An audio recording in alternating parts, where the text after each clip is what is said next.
자, 이번 시간에는 이 제목으로 한번 안내를 하겠습니다. 이 공무원 면접의 넘버 1. 이게 자기소개라고 하는 것이죠. 이게 이제 만사형통 공식 프레임입니다.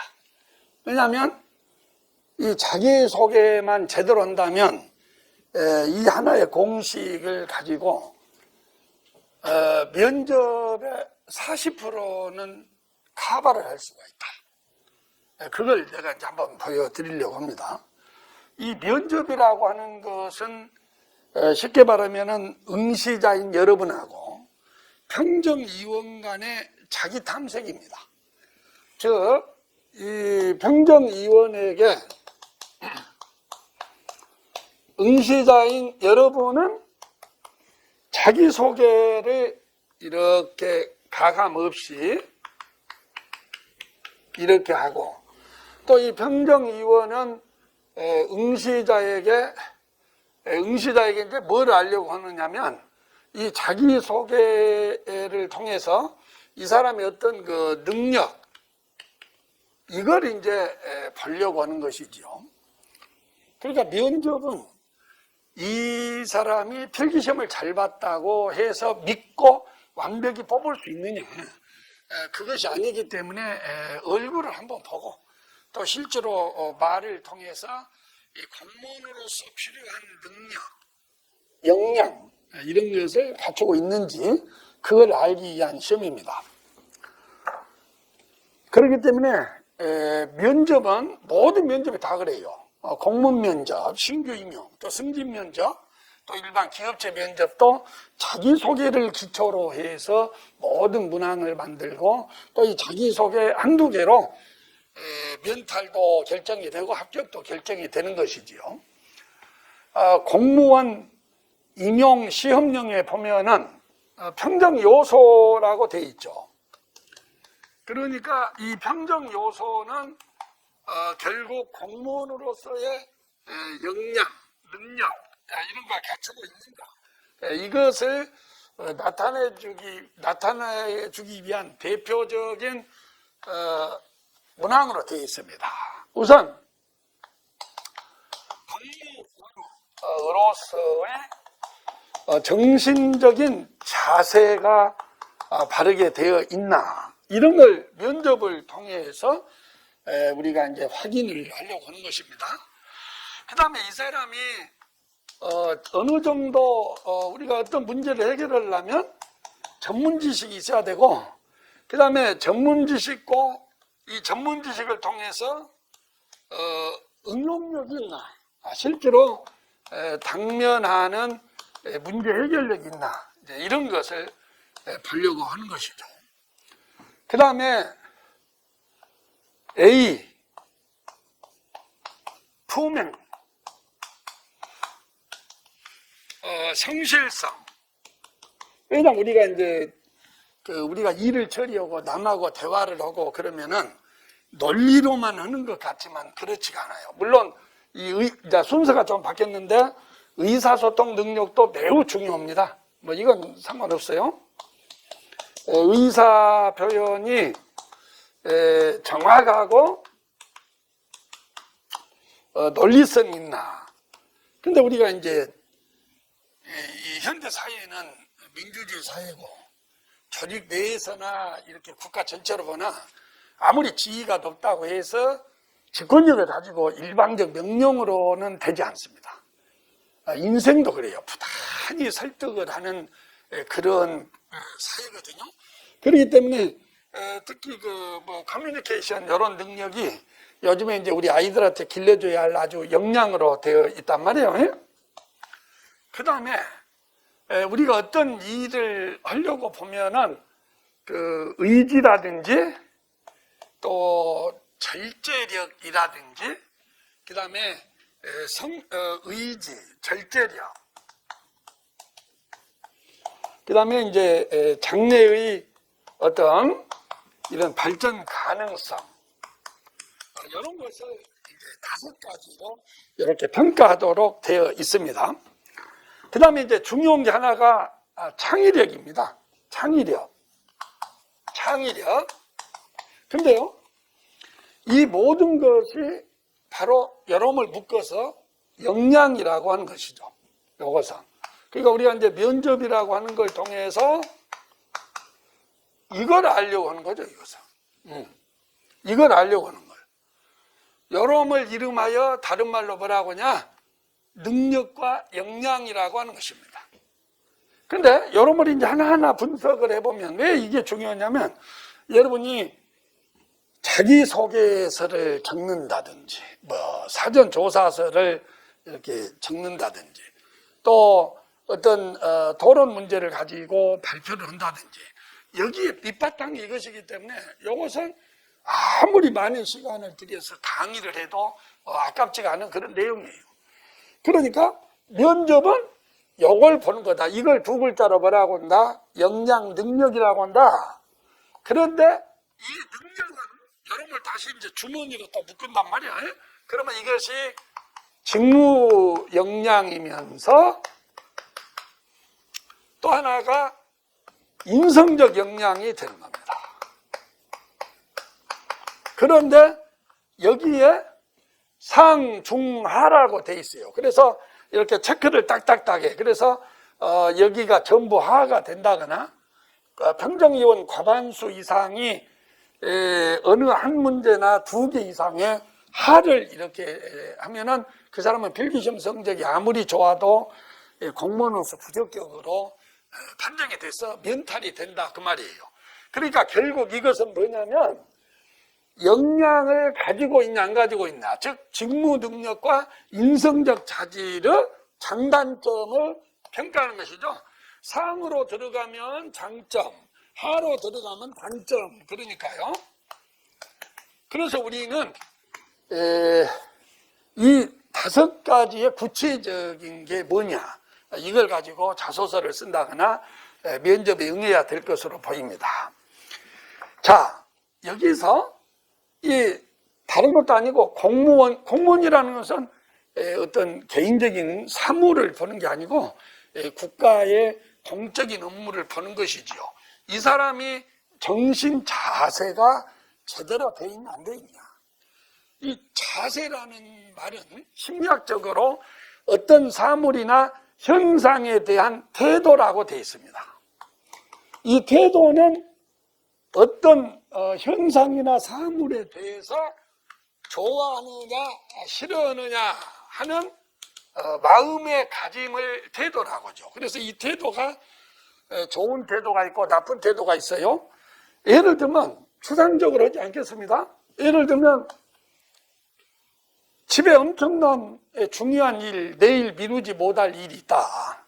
그런데 오늘 저녁에 갑자기 어떤 야근을 시킨다. 직장 상사가 이때 어떻게 하겠냐 이렇게 딱 물어봐요. 그래 얼굴을 빨리 쳐다본단 말이야. 그러면 이 말은 오늘 밤 야근을 급히 내일 결제를 받아야 할 일이 있어서 서로 야근을 시킨다. 하겠냐 안 하겠냐. 이걸 보면 이것에 대해서 당연히 공무원으로서 해야 한다고 생각하는지, 매우 못마땅하게 생각하는지, 좋아할 호, 싫어할 오, 이걸 볼 수가 있는 거죠.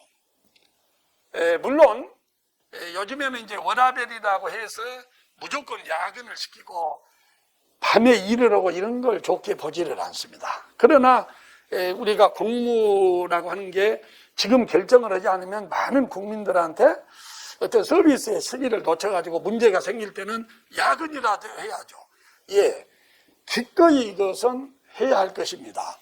왜냐하면 공무원이 그 일을 시간을 늦춘다고 한다면 그 피해가 많은 사람에 가기 때문에 우리 집안일도 중요하지만 비교 형량했을 때 기꺼이 집안일은 미루든 한이 있더라도 이 일을 이해한다고 해야 한다고 생각합니다.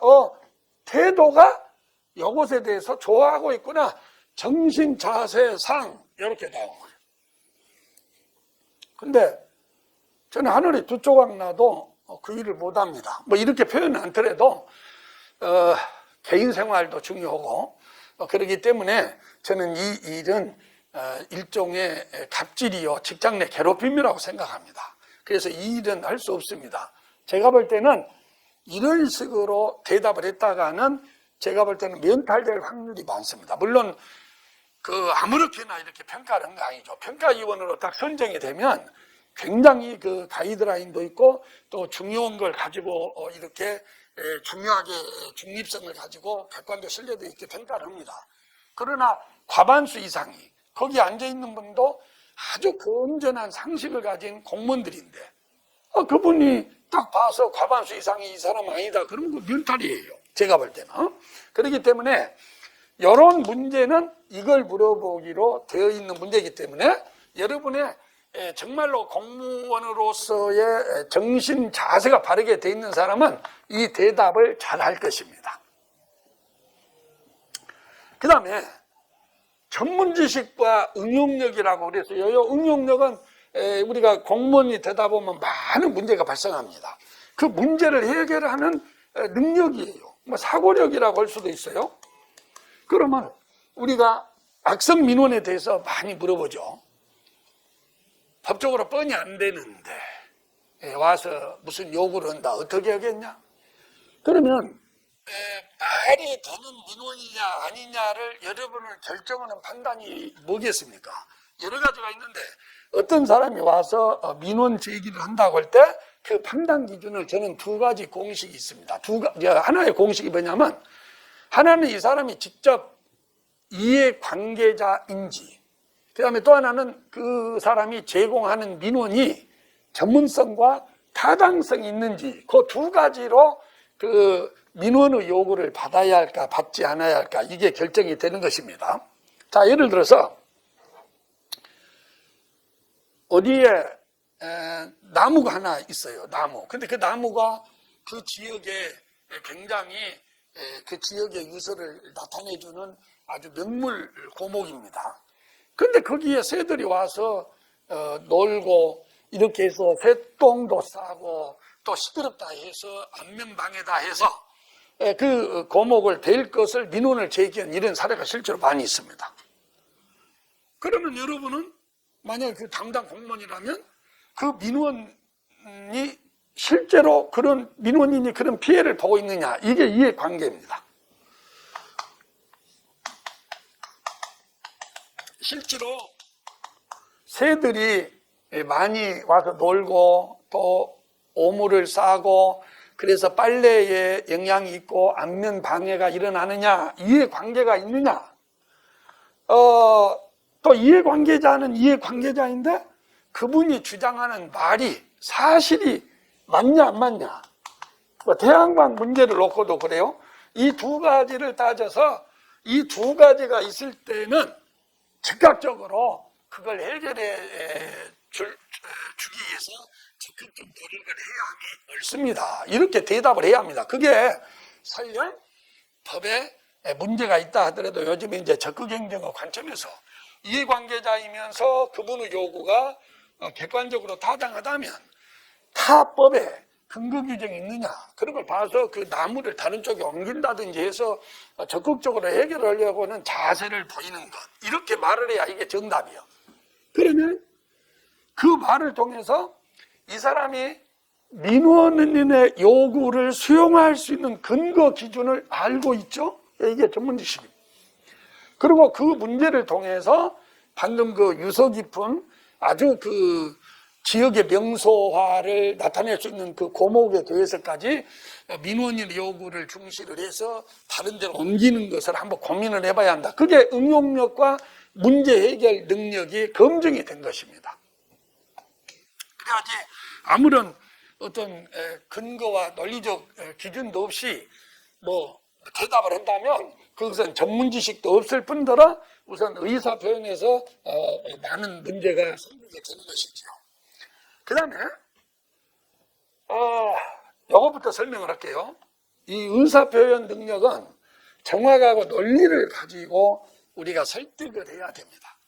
왜 현대사회에서 커뮤니케이션이라든지 협업 능력 이런 것이 요구가 될까요?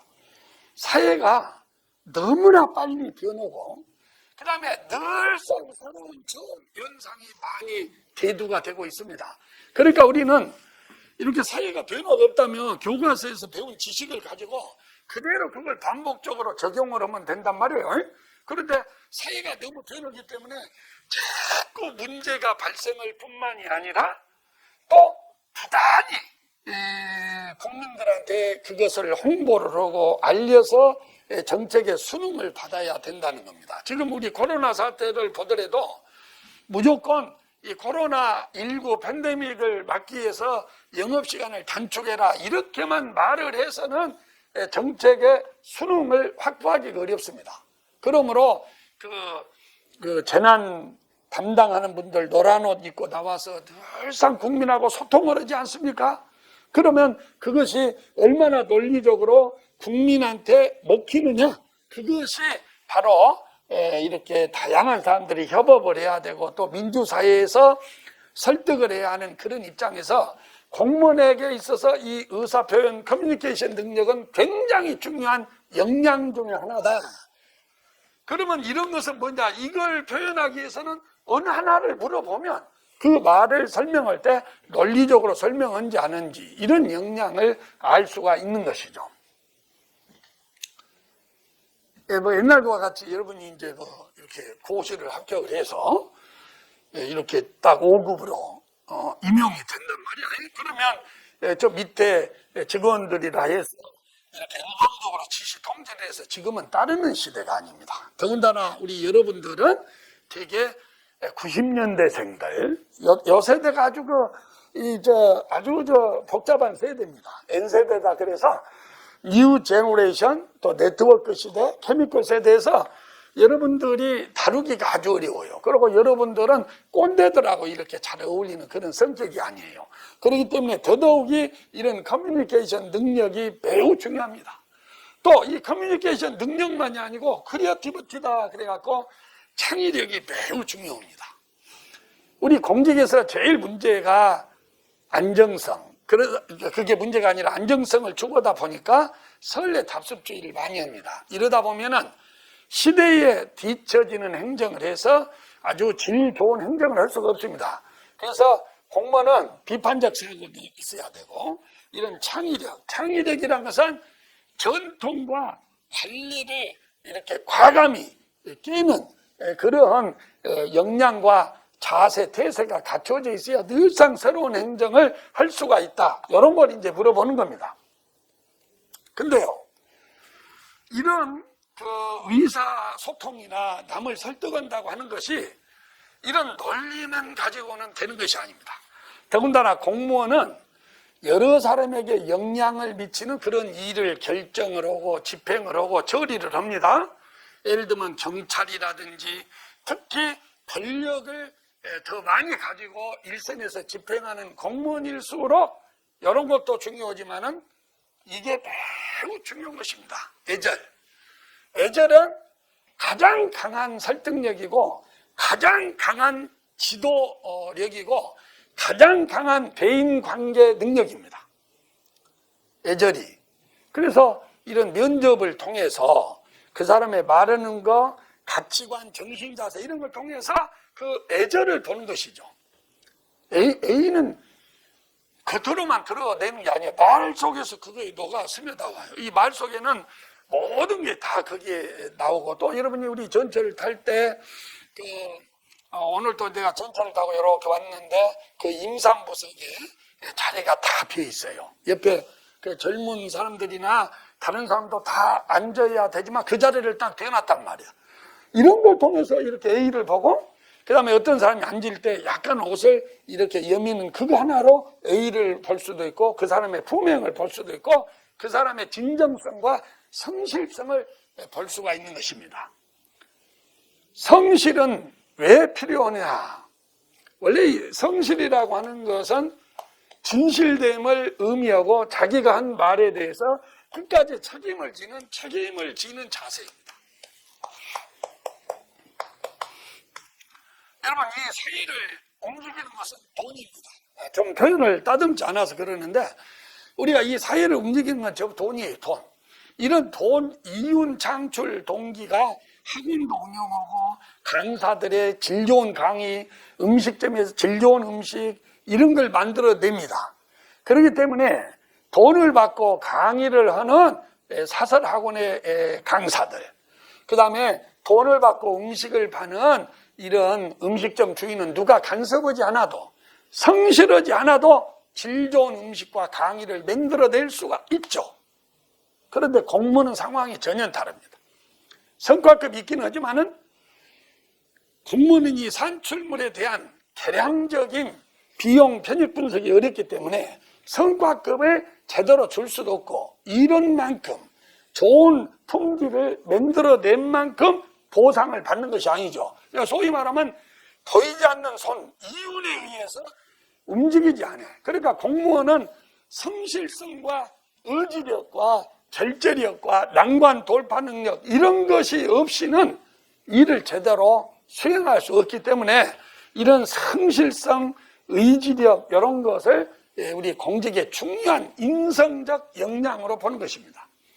이게 섞여 있지만 이게 전부 역량이고 여러분을 딱 쪼개서 보면 직무 역량 아니면 성격적 역량이다 이렇게 되는 거예요. 그 다음에 의지력, 결제력, 난관 돌파 능력 이런 것이 왜 필요하냐면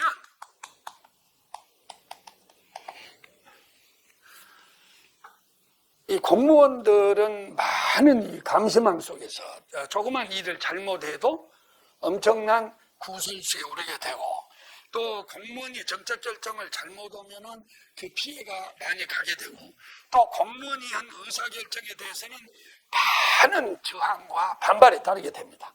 그리고 종전에 경험하지 못했던 그런 많은 어려움을 겪게 됩니다.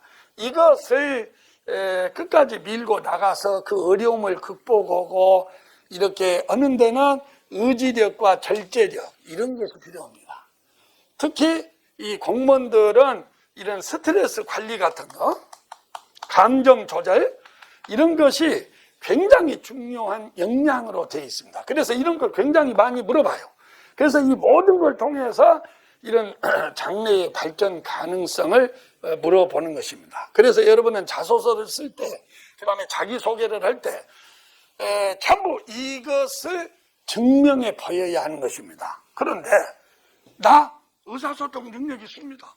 저 전문 지식도 있고 그 다음에 공무원으로서의 정신 자세가 다르게 되어 있습니다. 이것은 말로 하는 것이 입증하는 것이 아니고 자기가 어떻게 살아왔느냐 하는 경력. 그래서 이건 뭘로 증명을 하느냐? 지금까지 살아왔던 경력, 캐리어라고 하죠.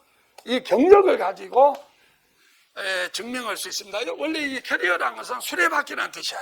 그러니까 이제 말이 이렇게 의대를 가면 거기가 쭉 수레바퀴가 그려왔던 이력, 그걸 보면 그 말이 얼마나 힘들게 먼 길을 왔느냐 이런 게 다 보이고, 그 커리어 수레바퀴 흔적을 보면 그 말의 힘, 말의 키, 말의 역량, 말의 힘, 말을 모으는 주인의 역량 이런 게 다 나와버려요.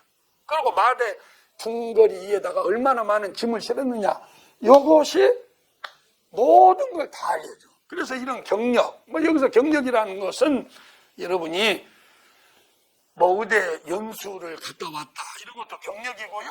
그 다음에 시골에 살았다, 농촌에 살았다, 아르바이트를 어렸을 때 구로에 있는 공장에서 했다 안 했다, 어떤 봉사활동을 했다, 대학에서 전공을 했다, 이런 게 다 경력이야.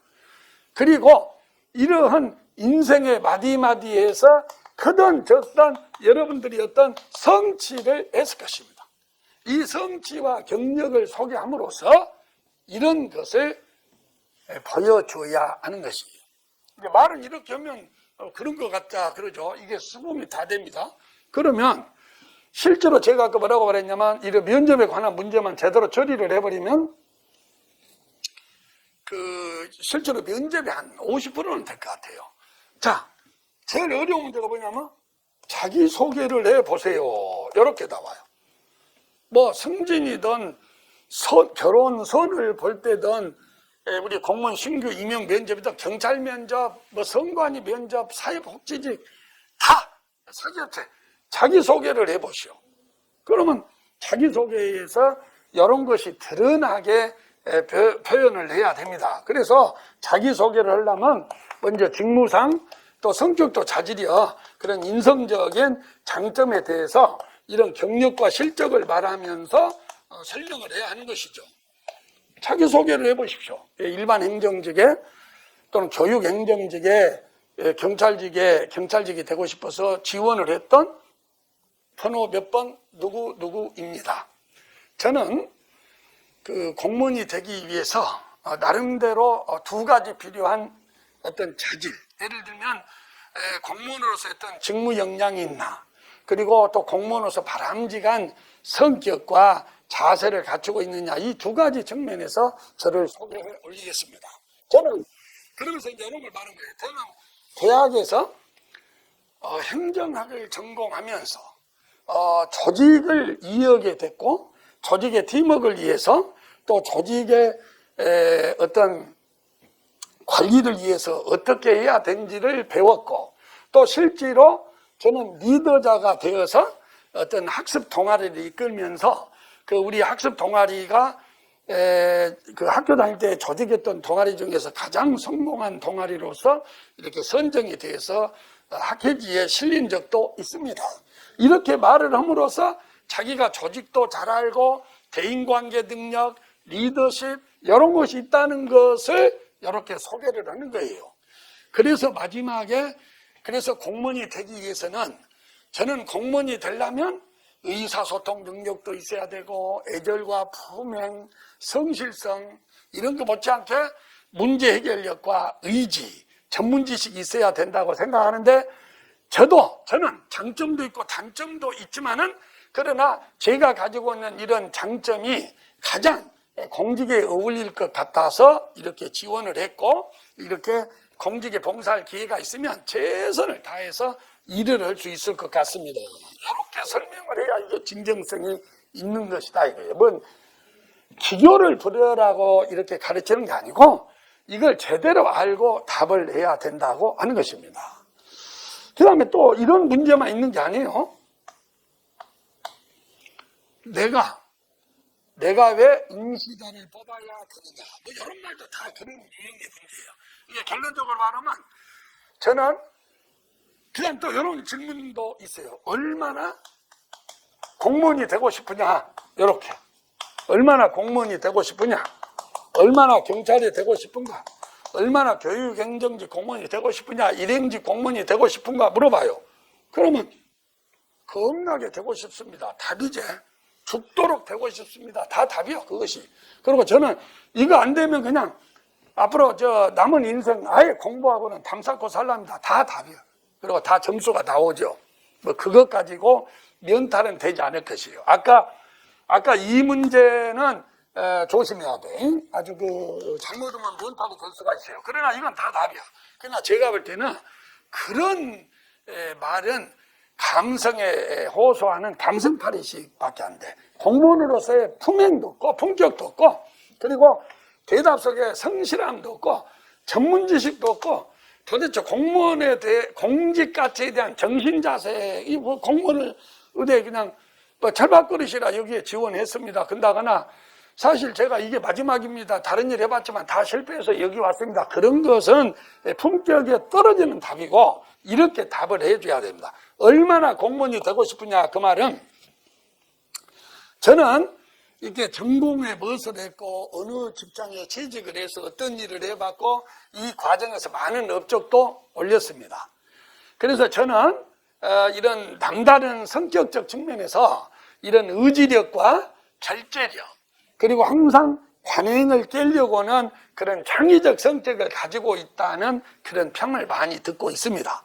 그리고 또 저는 이런 대인관계 능력도 있고 또 당면하는 문제를 리더십을 발휘해서 이렇게 잘 해결을 합니다. 그래서 저는 생각하건대 제가 나갈 수 있는 길이 자영업도 있고 또 탁구장을 경영도 한번 해보려고 그랬고 PC방도 경영을 해볼까, 경찰직을 갈까, 선관위를 갈까, 사회복지직을 갈까 많은 고민을 했는데 이번에 제가 지원하게 되는 경찰직이, 일행직이 교행직이 이 12가지 중에서 첫 번째로 저의 적성과 제가 하고 싶은 그러한 직업으로 결정이 돼서 초지일관 이걸 위해서 2년간 열심히 닦았습니다. 요거.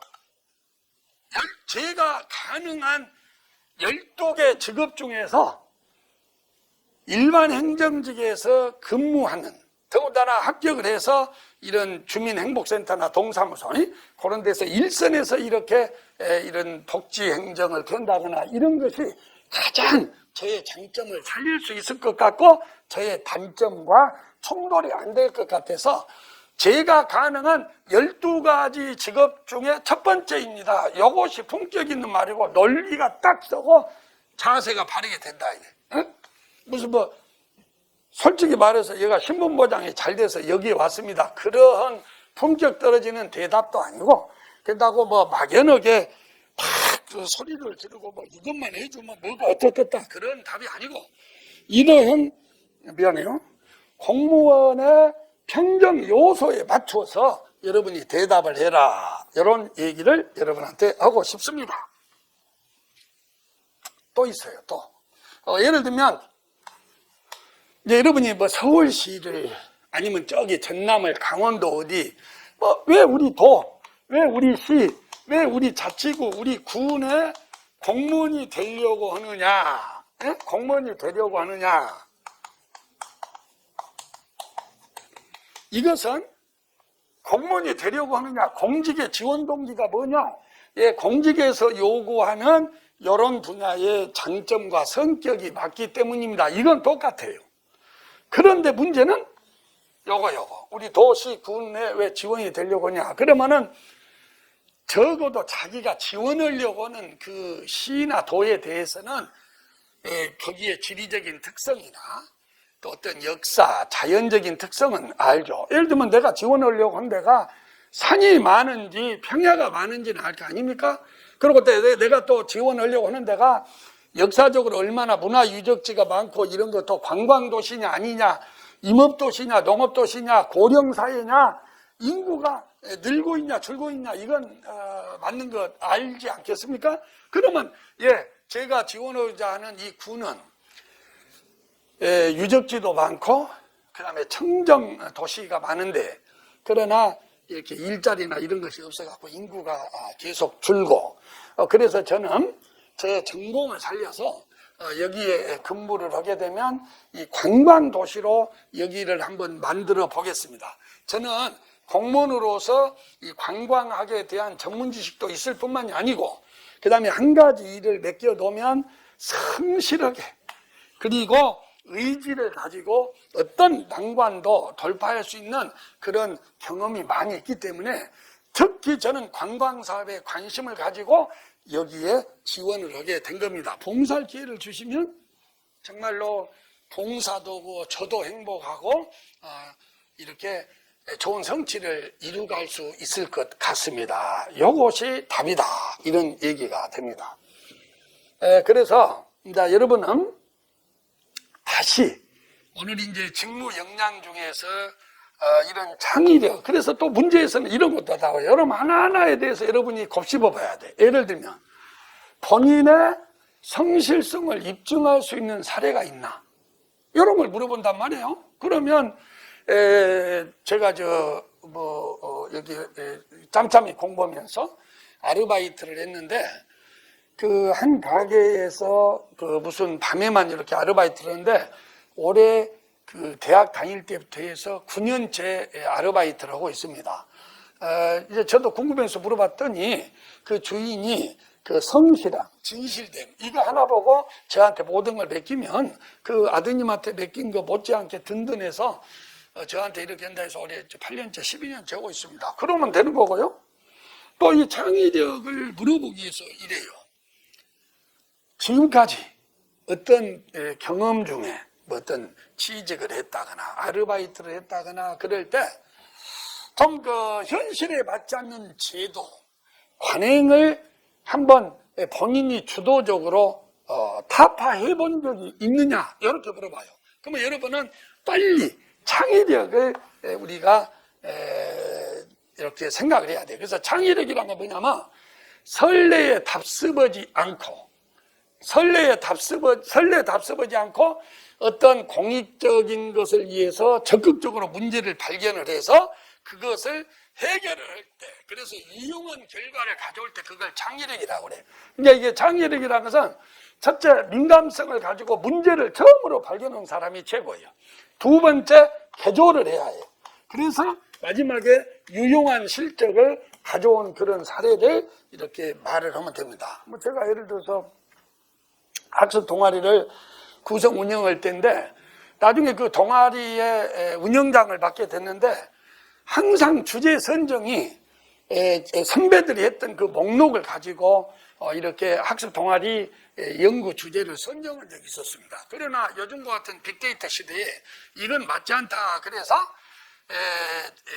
빅데이터 분석을 통해서 요즘에 떠오르는 새로운 주제들 이런 걸 가지고 학습 주제로 선정했더니 참여율도 높았고 그 다음에 많은 성과를 가져올 수 있었습니다. 이렇게 자기가 리더가 돼가지고 어떤 성취를 낸 거 이런 것이 좋은 경력으로 인정받는다. 요 점을 이제 여러분이 알아야 됩니다. 그 다음에 또 자기소개에서 많이 물어봐요. 자, 지면이 없으니까 여기다가 살아오면서 지금까지 가장 힘들었던 일이 뭐냐? 살아오면서 가장 힘들었던 일이 뭐였으며 어떻게 극복했느냐? 이걸 물어본단 말이야. 그러면 그것이 바로 이걸 물어본 거예요. 요 의지, 난관 돌파, 환경 초극 능력. 우리가 이제 환경을 초극한 사람 중에 가장 대표적인 사람이 베토벤입니다. 헬렌 켈러. 이 베토벤 여러분이 알다시피 작곡가 아닙니까? 그런데 귀가 전혀 들리지 않았죠. 귀가 안 들린다는 것은 음색을 듣지 못한 작곡가에게는 거의 불가능한 일입니다. 그러니까 이 베토벤한테 물어본다면 환경적 제약을 초극한 귀가 들리지 않았지만은 나만의 음색을 유지를 해서 작곡을 할 수 있는 이 문제를 가장 인생에서 성공했고 어려웠던 일이라고 생각한다. 이걸 말을 하면 면접관은 앞으로 공직에서 어려운 일이 많이 있을 텐데 참 이 사람은 스트레스, 감정관리 이런 걸 잘하겠구만. 그래서 민원인의 어떤 고통에도 이렇게 꺾은 그 일을 완수하겠구만. 여기에서 좋은 점수를 받는 것입니다. 지금까지 살아오면서 가장 어려웠던 일은 원래 이 어려웠던 일이라고 하는 것은 공식이 있어요. 우리가 난이도라고 하죠. 난도. 난도. 얼마나 어려웠느냐 하는 것은 그 성공하기 위한 조건과 당시 구비 조건 요것을 빼면은 난도가 됩니다. 예를 들어서 뭐 제가 이제 뭐 아르바이트를 할 때 전 직장에서 무슨 일을 할 때 어떤 프로젝트를 맡아서 일을 했는데 그것이 성공하려면 최소로 잡아도 6개월의 시간과 그 다음에 인력이 적어도 한 10명 그리고 예산이 어떤 1억이 소요되는 그런 문제였고 더군다나 여기에서 제일 중요한 것은 상사의 지원이 필요했었습니다. 그런데 이 문제가 의외로 시간이 2달밖에 없었고 인력도 저를 포함해서 3명이 예산도 2천만 원을 가지고 더군다나 상사가 추진하려고 하는 프로젝트에 대해서 잘 모르니까 상사가 냉소적 반응을 했었습니다. 그런데 이것을 예정된 시간 내에 또 상사의 지지를 이끌어내서 이 일을 성공적으로 추진하는 일이 지금까지 그래도 제가 경험한 것 중에 가장 어려운 일이었습니다. 뭐 이렇게 말을 할 수도 있고요. 또 뭐 1차 시험에 합격을 했는데 제가 이게 1차 시험을 합격하려면 적어도 1년에 대학에서 뭘 전공을 하고 그 다음에 어떤 시간이 필요했는데 저는 시간이 3개월밖에 없었고 그 3개월도 더군다나 아르바이트를 일주일에 2일을 했기 때문에 너무나 돈과 시간과 정보가 부족한 상황하에서 몰입하고 몰두를 해서 아주 이 몰입 능력이 굉장히 인간의 중요한 성격적 자질이에요. 그래서 3개월 만에 합격했던 이것이 가장 어려웠고 가장 어려웠던 일을 성취한 일로 소개해 드립니다. 이럴 때 이런 점수에서 좋은 점수를 받을 수 있다. 그래서 여러분, 요 지방공무원 임용령이나 공무원 임용 시험령에 나와 있는 평정 요소를 이렇게 하나하나 보시면서 이 태도라고 하는 것은 어떤 사물을 보는 그 태도예요. 예를 들면 이거예요. 길가는 이렇게 물어볼 수 있습니다. 길가는 80대 노인이 배지를 주어서 생활하고 있다. 여기에 대해서 느낀 점을 말해라. 그 말은 80대 먹은 사람이 폐지를 주어서 돈을 벌고 있는 이런 행위에 대해서 여러분의 가치관과 태도는 긍정적이냐 부정적이냐 이걸 보고 이 사람이 노동의 가치를 어떻게 보느냐를 알 수 있는 거예요. 이건 실패한 인생이다. 이것보다는 그래도 남은 여생에 시간을 낭비하지 않고 끝까지 뭔가 유용한 결과물을 창출하려는 이런 데서 저는 근면성을 배우고 좋게 보입니다. 저도 죽기 전까지 이러다 죽으렵니다. 이러한 가치관과 태도가 공무원에 요구되는 태도가 아니겠나. 그 다음에 여러분이 또 이런 걸 물어본단 말이에요. 친구끼리 이렇게 큰 싸움을 하고 있는데 그런 친구끼리 갈등이 있었을 때 본인이 주도해서 그 갈등을 해결한 적이 있느냐 이걸 물어봐요. 이것이 우리가 말하는 대인관계 능력, 조직의 팀워크 능력, 리더십을 물어보기 위한 것입니다. 그래서 저는 그 갈등이 있을 때 세 가지 조치를 취합니다. 첫 번째는 여기 이제 계열성 공식이에요. 첫 번째는 조사, 그 다음에 맞춤식 처치, 그 다음에 마무리예요. 마무리. 근데 이 조사 단계에서 두 친구가 너무 친하단 말이에요, 저랑. 그래서 이 조사 단계가 너무너무 중요하다. 이 과정에서 제가 편향되게 어느 친구 편을 이렇게 든다든지, 그 다음에 미리 선입견을 가지고 이 갈등의 원인을 조사하게 되면 갈등 해결은커녕 오히려 갈등이 벌어진다. 그래서 저는 최대한 중립적인 자세에서 공정하고 신속하게 조사를 했고, 그 조사를 통해서 잘못이 무엇이 누구에게 있는지, 그 갈등의 원인이 뭔지를 정확히 진단을 해서 그 원인에 맞는 표적 처방을 했습니다.